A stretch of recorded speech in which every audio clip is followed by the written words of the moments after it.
Hello guys and welcome back to Gate of Theories, and guys, I was so excited for today's episode of Doctor Who. Finally we get Russell T Davies back, we get Catherine Tate back, we get David Tennant back in the 60th anniversary special for the first episode, The Star Beast.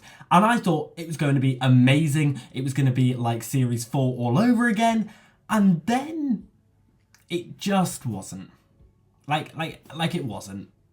And today we're going to go through some clips as to why I think it wasn't.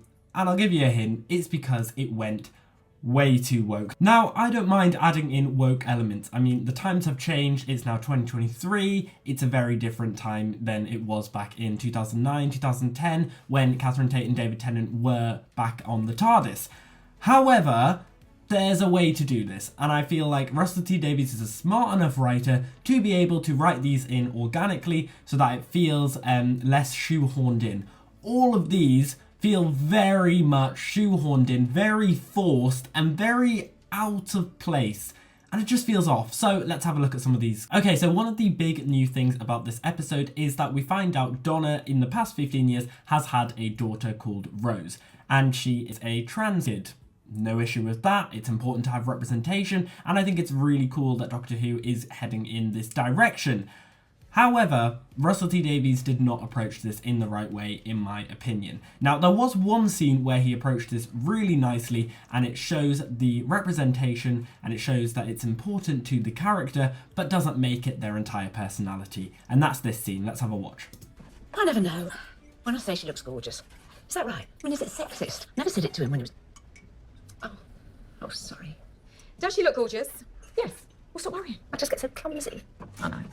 You see, simple, it's not shoehorned in, it doesn't feel forced, it feels organic, it feels like it is related to these characters from what we know of what these characters were like back in the day.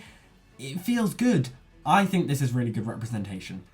However, then from this point onwards, it just becomes very, very forced, very in your face, very much like this is a message that I want you to follow and I want you to hear, rather than this is the story about aliens running around.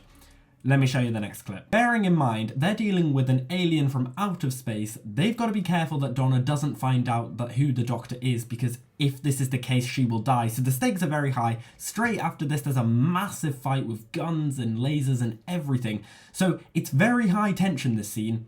And this is what happens. Yes, the meat. I promise I can help him get home and then you'll never see me again. You're assuming he as a pronoun. True. Yes, sorry, good point. Are you he or she or they? My chosen pronoun is the definite article. I am always the me. Oh. Like, it just feels so forced. Like, you could have said that in any other possible way. However, for some reason, it has to make that this new character, Rose, makes being trans their personality. And I don't think that's fair on trans people, and I don't think it helps them in getting out their message, because it is just shoehorning and forcing it in. Also, when has this ever been an issue before in Doctor Who? Why are they randomly making it an issue now? Who really cares? The Doctor could have easily just simply called it the Meep. I don't understand why we randomly had to have this very forced in, politically drived wokeness in the middle of this scene that was before talking about Wilf, and it's a very tense scene, and we know what happens straight afterwards. Why did they take like a minute to randomly discuss this? It doesn't seem relevant to the plot, it doesn't really add anything to the plot, it doesn't change the storyline, it just seems a bit useless. And then we come to the part which I really, really dislike, and it's the reason why Donna Noble doesn't die when she ends up meeting the Doctor. Now, the concept of Donna having a child and the meta-crisis being split between them because Donna now has a child makes perfect sense. I think that's a great idea, and that is such a good way of being able to reintroduce Donna Noble and her family without having them die. Brilliant concept, I think it's perfect. They should have just ended it there. Instead, they had to make another political comment and force its way in. And this one really does feel forced. Here we go, watch this. Too much power for one person, but you had a child, and the meta-crisis passed down. A shared inheritance. There you go. That explanation, brilliant. I think that was perfect. I was so excited. I was like, oh my word, that makes so much sense. And then, here we go, the forceful part. Binary. Non-binary. Binary. Like, Why is that needed? When Donna Noble was talking about binary back at the end of Journey's End, she was talking about the TARDIS and talking about computers, and computers work in binary. That's just the code system of the TARDIS. It had nothing to do with what gender you were, whether that was part of your gender, whether you weren't conforming to either gender, whether you were male or female. Nothing to do with that.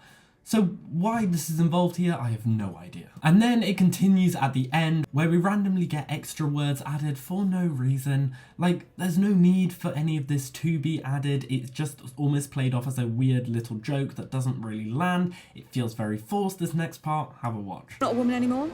She'd have understood. We've got all that power, but there is a way to get rid of it. Something a male-presenting Time Lord will never understand. Just seems a bit forced. What was the need? And the reason why I get so annoyed at this is because finally we have some good trans representation in Doctor Who. It's about time. However, they've decided to make Rose's entire personality that she is trans. Like, there is so much more to this character. I want to know about this character. I want to know their personality. Instead, all we know about them is what they do to try and help their parents and their gender.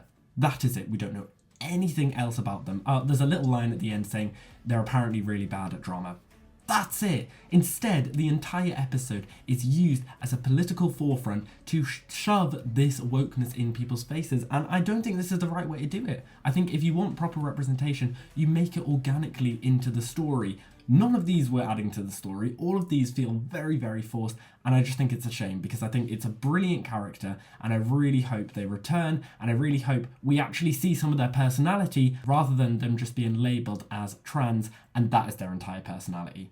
But anyway, guys, what do you guys think about this? Let me know your thoughts down below in the comments, and as always, we've been here at Gate of Theories. Thanks for watching, and I'll see you guys later. I'm so sorry, but I'm not able to stop.